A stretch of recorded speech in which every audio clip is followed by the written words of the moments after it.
Reverend Derek McCoy is the National Clergy Center Director at the Center for Urban Renewal and Education. Welcome to the program, Reverend. Thank you for having me. You and I watched this video we just showed to our viewers. What was going through your mind as you were hearing her voice and watching the shaky, grainy video? Well, there's no way you can understand that this is a disturbing video. It's challenging, it's heart-wrenching. You're looking at another instance which you see violence and you see this tension between police officers and citizens continue to just be in the forefront of what's going on in our culture here. You speak to Charlotte pastors and have spoken to them about this. Yes. What are they saying and what are they doing?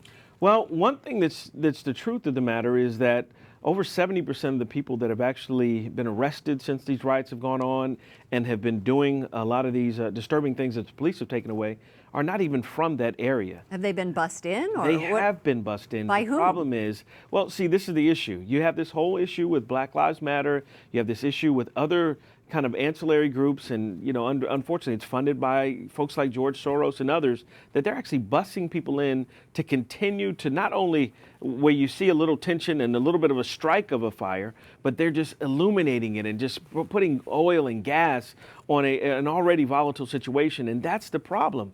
You can't, when you have to begin to look at what's going on in a community and solve it in that community, it's very difficult when you're bussing people in just to bring disturbance. Does this bring you back to the civil rights era at all? Boy, yeah, I tell you something. I think we're missing a big piece here in the civil rights era. If we looked at how Martin Luther King did, and they put together the things they actually had to sign to do non-violence protests, it's a whole different dramatic story. He talked about at the point we're saying, hey, you know what? We don't wrestle against people and fight against people. We fight against principalities and powers, as it says in St. Paul. That's a very dramatically different thing. He also said we don't when we deal with, the only way to combat the forces of evil is really by intense love and agape love.